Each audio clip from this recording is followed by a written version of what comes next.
Écoutez, c'est un geste somme toute noble. Parce que je pense que Saint-Louis Basket Club se doit, à l'instar de tout ce qui se passe aujourd'hui au Sénégal et ailleurs dans le monde, de se magnifier à offrir un lot au maire de Saint-Louis pour pouvoir apporter son édifice donc, pour combattre le corona. Vous savez, nous avons autour de nous une maladie que certainement nous prenons un peu à la légère, mais je vous assure que cette maladie est extrêmement dangereuse.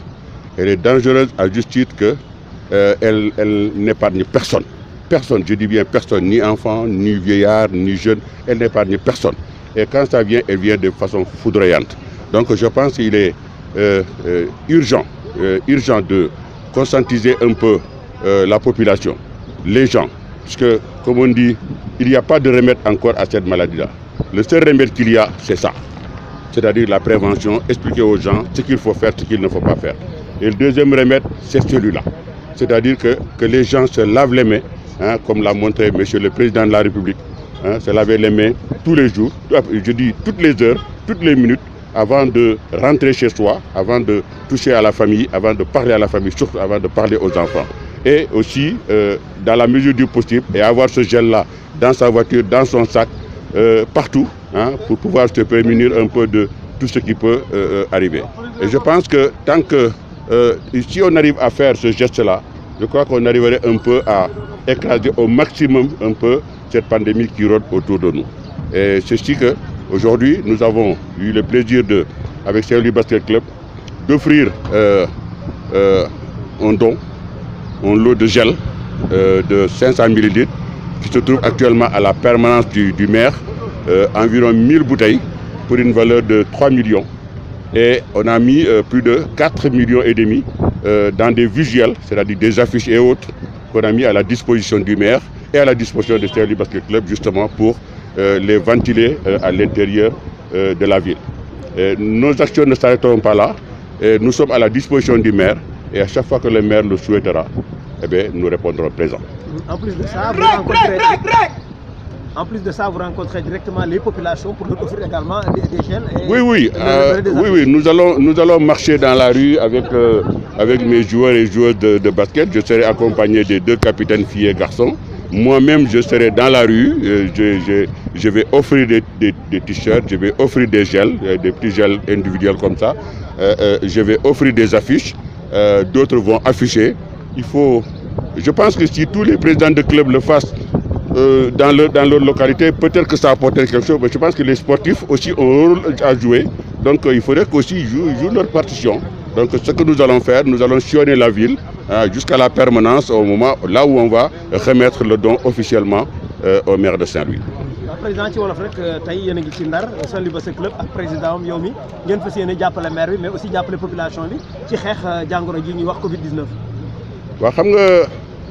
jàngoro bi dafa bon jàngoro bi dafa soxor gis ngeen li xew bitim réew muy États-Unis, France, Espagne, Italie lu mel noonu dañuy ñaan yàlla vraiment d'abord mu yem foofu mu jeex mu bañ a law ñëw si ñun. Parce que bu ñëwee fii hécatombe lay nekk te jàngoro bi kenn xamul fan la jógee kenn xamul fan la nekk kenn xamul fan la tag yàlla rek a xam li koy faj nag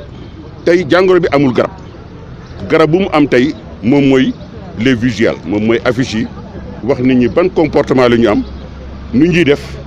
def comme ni président de la république def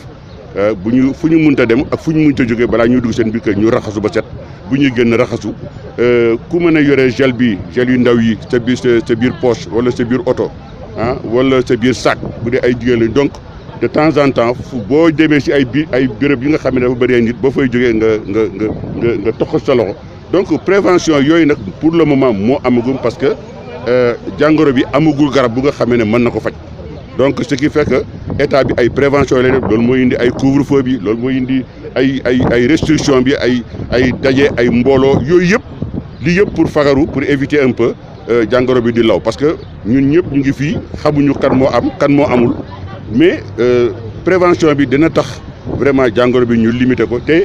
damay lancer appel rek jàngoro bi bu ci kenn rus ku si am symptôme bu ci gën a tuuti nga sentir loo xam ne par exemple mosuloo ko sentir ci sa yaram bul am rus bul am tiit woowal ñi nga xamee ne ñoom ñooy gérer situation boobu seen téléphone ñëpp xam nañ ko muy SAMU muy sapeur pompier muy SOS médecin mais woo leen ñu ñëw ñu saytu la parce que comme on dit la prévention a une importance capitale par rapport ak li nar a xew sa biir kër donc bu kenn am tiitukaay bu kenn am rus parce que dafa nekk loo xam ne mën na dal ku nekk gis ngeen ko dal na doomu reine d'Angleterre dal na président premier ministre Angleterre donc lii jàngoro bi fu muy dem ak fu muy tal kenn xamul du seet nag ne bu kër doomu baadoola ba kër doomu Richard wala kër doomu kilifa jàngoro bi amul frontière donc ku ko am rek ku ko sentir rek ku sentir dara si yaram rek demal ñu saytu la ñu xool la pour nga mën a aar ñi nga xamee ne yéen a dëkk wala yéen a bokk gox. jërëjëf Fatal ci composition don bi li ngay jox maire bi ak li ngay jox askan bi. don bi ñuy joxe maire bi donc man ak sumay joueur ak joueuse bu Saint-Louis basket club dañoo def concertation ne il faut que ñu def dara parce que aussi maire dañ ko war a soutenir parce que tey situation bi tey xëy na peut-être président de la république la gën a sonal parce que boo war a jël ay décisions yu majeures pour que ñu xam ne ñu ciy génne mais aussi maire yi nga xamee ne ñoo yore gox-goxaan yi comme Ndar ñoom aussi dañu am seen partition te besoin bi dafa bari ba nga xamee ne ñoom xëy na peut-être que seen bopp duñ ko mën a résoudre ñeen kenn c'est-à-dire que ils ont besoin de l'appui de tout le monde te comme on dit Saint-Louis Basket Club a toujours bénéficié de l'appui de la mairie et aujourd'hui c'est logique et normal que Saint-Louis Basket Club se retourne aujourd'hui pour apporter joxe appui am ci mairie bi donc c'est si la ñu décidé offrir maire bi 1000 flacons de 500 millilitres mooy genn wàll litres yi pour une valeur de près de 3 millions ak defar une valeur de 4 millions 500 000 francs ci ay affiches parce que xam nga comme di corona bi amul garabam tey moom mooy prévention mooy affiche nit ñi lire ñu xam lan la ñu war a def la ñu warul def ak gel yi nga xamee ne mën nañ ko jox nit ñi pour ñu éviter un peu yóbbaale ay microbes seen kër en attendant vaccin bi am ñu xam exactement nan lay sauver adduna bi donc boobu la ñuy def ci kanam tuuti dañuy dem mairie ba dajeek maire foofu jox ko doom bi officiellement devant la presse mais en attendant équipe bi nekk suma ginnaaw ni duñ ma topp parce que xam nga la situation oblige dañuy tas ay groupe de 3-4 ku nekk jaar nii dugg ci marché bi fële jaar ci biir koñ yi sensibiliser joxe ay affiche joxe ay gel individuel nii dugg ci kër yeeg maire yi joxe ay gel individuel nii donc daal loolu moo tax ñu dem ñu dajoo fii pour ñu def suñu plan de stratégie pour nu ñuy demee pour commencer def doxantu bi ci biir dëkk bi.